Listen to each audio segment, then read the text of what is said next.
Yo, what is up, guys? It is Nick, or the Notorious Fantasy, back with another fantasy football video. This should be the second or the third video of the day, depending on what the order is I upload them. So I hope you enjoyed the fucking first video of the day, because this one is going to be just as fire as that one. Fantasy football, week 1, tight end, sit, starts. Will you sit this guy? Will you start him?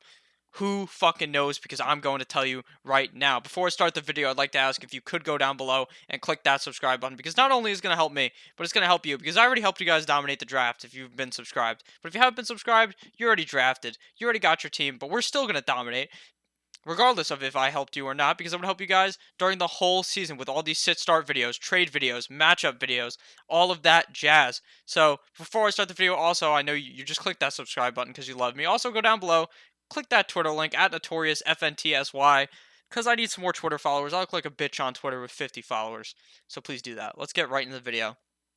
First game, Titans at Browns. You're going to be starting both tight ends here, Delaney Walker and David Njoku. Now, don't expect a huge game from Delaney Walker because he was dealing with that injury from last year, and he might start off slow, bit rusty. Don't expect too much from him, but he's definitely a guy that I would be willing to start week 1. David Njoku, you drafted him in the 8th round. He's playing the fucking Titans. He's going to have an amazing game this week, I would think. Now, the thing is, OBJ's there.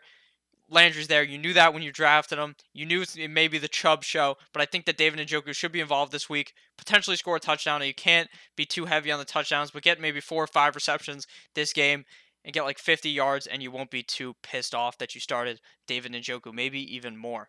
So, game 2, Ravens at my Miami Dolphins. You're going to be starting Mark Andrews, tight end of the Ravens. You drafted Mark Andrews to be that sleeper. Week 1, he may just blow the goddamn doors out because he's the best wide receiver on the team. Mark Andrews is going to put the Dolphins in a goddamn body bag, I believe. I think Lamar Jackson's just going to keep throwing the ball to him, no matter how far down the field it is, whether it's fucking 10 feet down the field, 10 yards down the field, or standing 3 feet in front of Lamar Jackson. It doesn't matter. Mark Andrews is going to get the targets this game. I believe he's going to have a great game. You're going to sit Mike Gesicki, the Dolphins tight end. We didn't see much of him last year. He was playing, obviously, but he wasn't catching too many passes. I'm still low on him this year, or at least at the beginning of the year. Maybe he will get heavily involved later in the season. Hayden Hurst, other Ravens tight end. There's also another Ravens tight end, but you're not starting those guys. It's really just the Mark Andrews show, guys, and you need to realize that. Game number 3, Falcons at Vikings. You're going to be starting Austin Hooper. He's the Falcons tight end. You're going to start him. You drafted him to be good. This should be a solid matchup for him. Now, I know the Vikings are a solid defense, but Matt Ryan will be able to throw some touchdowns this game. Austin Hooper is a guy that can score touchdowns. He's a guy that Matt Ryan looks for, and I'm confident starting him this week. Sits. We're going to sit Kyle Rudolph and Irv Smith. While I think the Vikings could have a solid game this week, I don't love Rudolph or Irv Smith at all this year. I'm pretty much off on both of them. I think Irv Smith, a couple years down the road, could be a great tight end. Kyle Rudolph is getting old. Now, while he could score that miraculous touchdown, do you really want to start him this week? The answer is no. Bills at Jets. Start Dawson Knox, Bills tight end. Now, this is only you're starting him if you're fucking crazy. If you are a crazy motherfucker named Ice Cube, okay, you're going to start him because I think he has the opportunity to have a big week this week. I think the Bills are going to beat the Jets. It should be a high-scoring game. I hate the Jets as a Dolphins fan. Don't really like the Bills, but I love Josh Allen. I think Dawson Knox could have a good showing today. Are you going to start him? Probably not. But if you're in like a 20-team league and you need Dawson Knox, I'd fire him up. You're going to sit all the Jets tight end. Mr. Oh my god, his name is escaping me and it's pissing me off. He is on a 4-game suspension, the actual good Jets tight end. So you just bench all the other guys and wait for him to come bike. Next game, Redskins at Eagles. You're going to start Zach Ertz and Dallas Goedert. You know, if you're feeling a bit risky, you can go with Dallas Goedert. If you punted the tight end position, Pat McAfee style, fucking sent that shit 100 yards, then go ahead. Start Dallas Goedert and just hope maybe he catches a few balls. I think he should catch a few balls this game. They're going to try to involve Dallas Goedert a lot more if Zach Ertz was to go down. Like I said at the beginning during the draft season, I like Goedert to be an amazing tight end if Zach Ertz was to go down. I think Zach Ertz could be probably top 3 tight end this week. Easily could be number 1 or 2. Kelsey and Kittle also in good matchups, so it is going to be hard for him to become number one, but I think that's entirely possible. The Redskins tight ends, you're sitting Jordan Reed, you're sitting Vernon Davis. You don't need either of those guys. Jordan Reed is concussed. Will he play week one? Who even knows? Even if he plays, I don't want anything to do with Jordan Reed this game. I'm all in on Zach Ertz having a huge game this week, and Dallas Goedert potentially playing pretty well. The next game, Rams at Panthers. But all tight ends in this game are sits. You're sitting G-Reg, third leg, Olsen coming off that leg injury. I don't know how good he is going to be. And then there's all the other Rams tight ends. They signed one of them, I believe Gerald Everett or something Everett. They have a bunch of tight ends. You don't really want any of them. And even though I think this is going to be a high-scoring game, I think the Rams wide receivers and the Panthers wide receivers and both the running backs should have a solid game. But I'm all off on the tight ends this game, especially since Greg Olsen could just break his leg again. Next game, Chiefs at Jaguars. You are going to be starting Mr. Travis Kelce. Obviously, you drafted him in the second round, potentially the third round, or even the first round. And you're obviously playing him. This is a no-brainer. Travis Kelce's in every single week, no matter who he's playing against. He's an unreal specimen. He's a great tight end, and he should be great against the Jaguars this week. Should be a high-scoring matchup where you're going to be sitting all the Jags tight ends. Jeff Swaim, main tight end on the team. Go ahead. I mean, you could play him if you're in DraftKings or some shit, but I would not be playing him in a real game unless it's a deep-ass league. Do not start Jeff Swaim. Travis Kelce, though, amazing start this week. Next game, Colts at the LA Chargers. You're going to be starting Hunter Henry. Now, this is pretty obvious to you. You drafted Hunter Henry highly.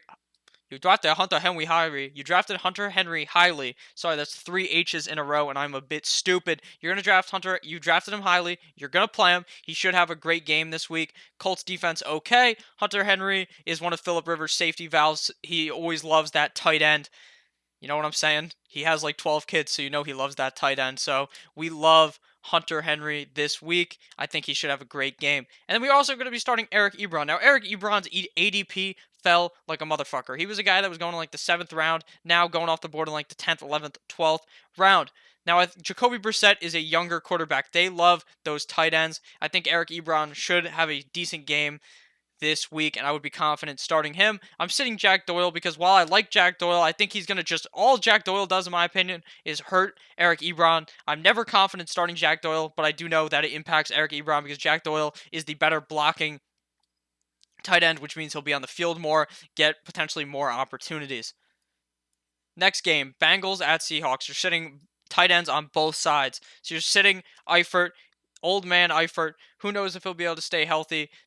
Without AJ Green, the Bengals, they're going to get fucking destroyed this game. I think Mixon and Boyd could still have solid games, avoiding everyone else, though, on the team. And then Will Dissly, if he plays, could have a solid game, but obviously he's dealing with that injury. Who knows if he'll even play? And then all the other Seahawks tight ends, you're also just going to sit them.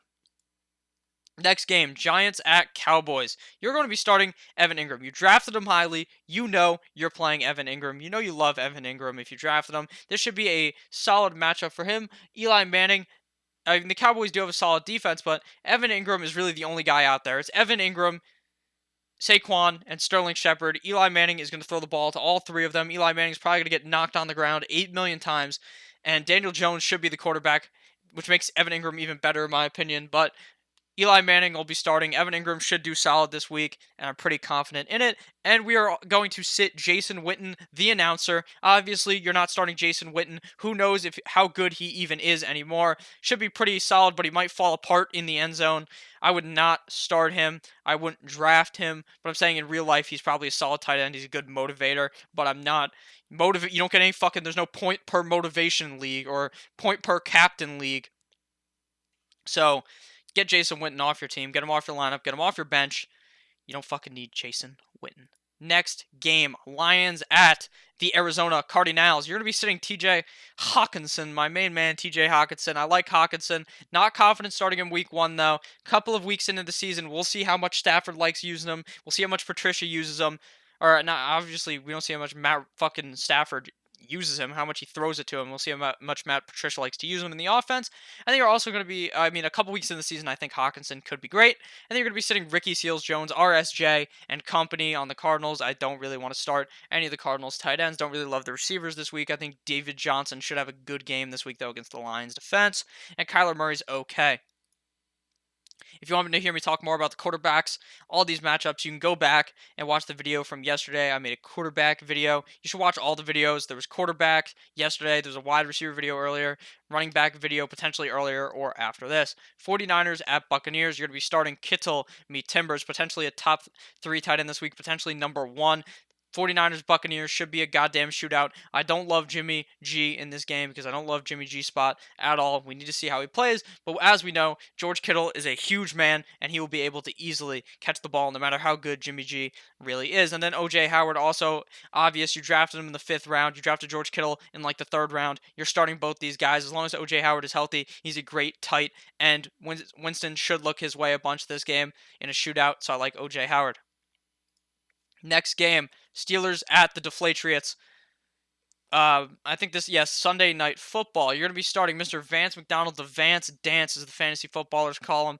We're going to be firing Vance McDonald at all cylinders. You draft him in the 8th or 9th round to be your tight end. You're fucking playing him. He should have a solid game against the Patriots. The Patriots are going to shut down Juju. They're going to say, but I do think Juju will still have a solid game, but obviously not like a number 1 game where he can be number 1. I think that they're going to lock down Juju. James Conner should be able to eat. Vance McDonald should be able to eat. And then we're sitting all the Patriots tight ends. There's too many to count. Until Gronk comes back, I don't really love any of the Patriot tight ends. Next game, Texans at Saints. First game of Monday Night Football. You're going to be starting Jared Cook. Oh my. England tight end. He's not even on New England. He's on the Saints. He is going to look to have a great year this year. I think that the Saints are going to be using, and Breeze are going to be targeting him heavily. And I think that this should be a solid game. The Texans defense, while good, I think Jared Cook should have a solid game. You draft them highly, you're obviously playing them. And then for sits, you're going to be sitting all the Texans tight ends. I know there were games last year where one of those tight ends was a top 10 tight end, but who knows which one it'll even be. So just sit them.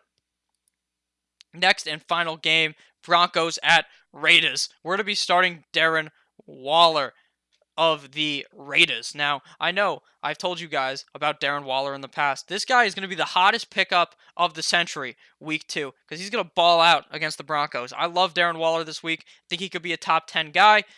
Should be pretty solid. If AB was gone, it would be the Darren Waller show. I'll tell you that much. But even with AB there, it should be the AB and Darren Waller show. I think Darren Waller will get a bunch of passes this week. He is a big touchdown guy, could score some touchdowns. Obviously not going to score like 7 touchdowns in one game, but I'm talking about in the season, should be a touchdown guy. Should be pretty good. And if AB becomes a diva and leaves, this guy is like actually the hottest waiver wire pickup ever. And then we're sitting Noah Fant and the other cast of Broncos tight ends. We need to see how they use the rookie. I'm not confident starting him week 1, just like Hawkinson. A couple of weeks in the season, maybe Flacco develops a love affair for Noah Fant, but right now, we don't know if that's possible. So, that wraps up all of the games. I talked about every single game this week, and the Thursday night football games, obviously, I talked about before Thursday night. I hope you fuckers enjoyed. I shouldn't call you guys fuckers. You guys are nice guys, nice gals. I hope you enjoyed, though. I hope you had a great day. I hope you keep enjoying your day. And let's go get some fucking wins on Sunday. Knock on wood if you're with me. Let's go, Dolphins. Let's go win some goddamn fantasy football games. Love you all. Subscribe to the channel. Click on one of the videos that's on your screen. Follow my Twitter, @NotoriousFNTSY, for some amazing tweets. Love each and every one of you. Good boy.